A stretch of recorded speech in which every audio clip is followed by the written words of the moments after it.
Penguin Random House Audio presents Original Sins, the Miseducation of Black and Native Children and the Construction of American Racism by Eve L. Ewing. Read for you by Robin Miles, with an introduction read by me, the author. To my great teachers, oh, how abundant you have been. In classrooms, in community, in kinship, in ancestry, in archive, in love. Wherever I have found you, wherever you have found me, I am grateful to you. My country needs me, and if I were not here, I would have to be invented.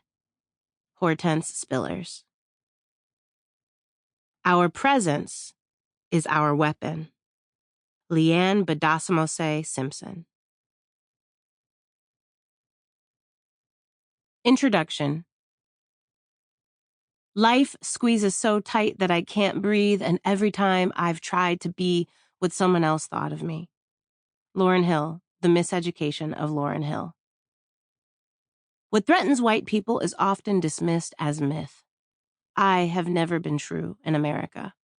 Natalie Diaz, The First Water is the Body. When I teach courses on education policy, I always begin on the first day of class by asking my students a simple question. What is the purpose of schools? If you haven't ever thought explicitly about this question before, now is a good time to pause and ask yourself, why do we have schools? What are they for? I usually pose this question as part of a think, pair, share exercise. First, jot down your ideas on your own. Then, talk through them with the person next to you.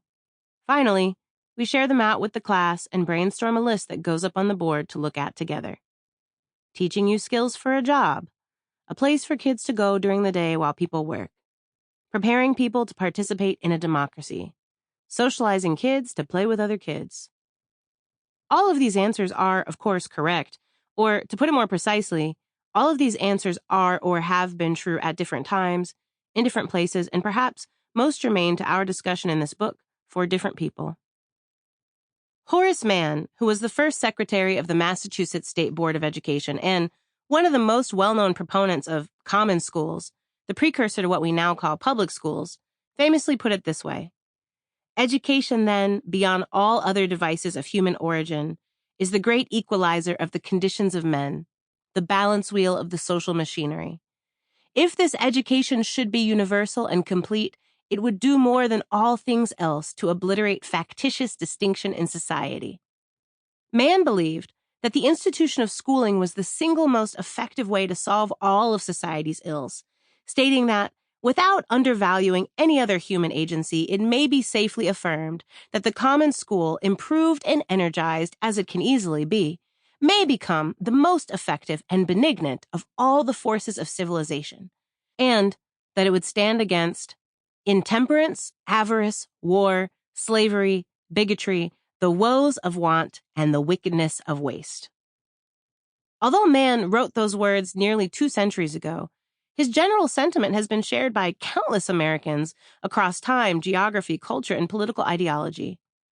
I've been an educator in one venue or another for about 20 years in all kinds of settings: public schools, community centers, prisons, and universities, teaching 3-year-olds and 60-year-olds and everyone in between. So I've been fortunate to have this conversation a lot.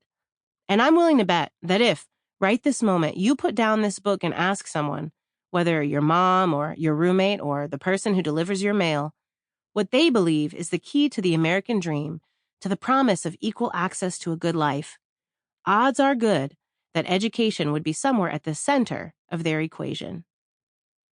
But beneath the shining castle of that American dream lie 2 cornerstones that irrevocably shaped the social fabric of this nation: the genocide and displacement of indigenous peoples and the institution of chattel slavery that held African people in bondage.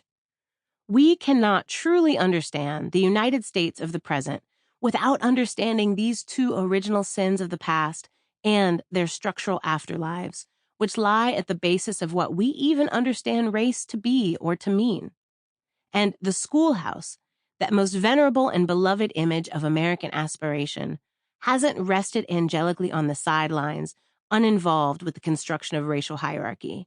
Rather, it has played a central role in furthering the work begun by slavery and settler colonialism. Race is socially constructed. This is a phrase we hear a lot. It means that what we call race is a thing humans build collectively.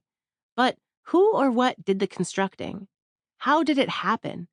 And given that we might naturally expect a structure that is hundreds of years old to eventually crumble and collapse, who or what is doing the upkeep?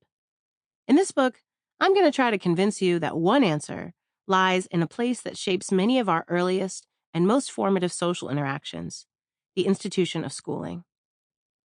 The genesis of what would come to be called the New World required an ideological foundation that would permit conquest and enslavement.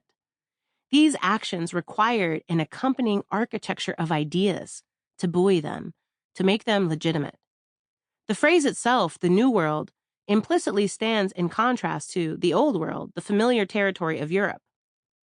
But the Europeans who traveled across the globe to engage in violent conquest created a new world in another sense.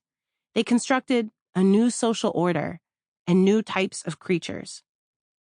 The subhuman categories of the Negro and the Indian were invented through the entangled processes of colonial terror and enslavement. Countless disparate tribes, languages, spiritual practices, kinship networks, histories, and traditions were flattened under these new designations. Akan and Mina and Wolof became Black. Muskogee and Haudenosaunee and Wampanoag became Indian. These are the original sins to which I'm referring in the title of this book. The sin lies not only in the act of violence, but in the creation of the idea that makes the violence morally permissible. I argue that the way Black and Native children have been treated in schools, from the earliest days of this country to the present, is an integral part of the way racial hierarchy is constructed and maintained. That school is a place where these ideas leave a lifelong mark on our sense of who we are, how we fit into the world, what is normal, and what is just. And the original part matters. Begging forgiveness from Christian theologians who will rightfully point out the diversity of views on the topic, I assert that the general idea of original sin is that it differs from the everyday transgressions each of us commits, the venial acts of greed and vice for which we can be forgiven. Original sin is inherited and fundamental. It doesn't go away. The race machine. What do I mean by racial hierarchy? Well, when I visualize the way race works in U.S. society, I think of a kind of sorting machine. Sometimes in my mind, it's like one of those Play-Doh factory toys where you insert clay at one end and out comes a star, a triangle, or a tangle of spaghetti-like threads. Other times, I envision it as a complex Rube Goldberg machine or a 1960s-era punch card computer, big enough to fill a whole room, or a conveyor belt that carries people along. They enter on one end. On the other end, they come out having race, being raced. The race machine starts with complicated inputs, human beings in our infinite diversity and complexity. We have different skin colors, hair textures, heights, weights, and body shapes.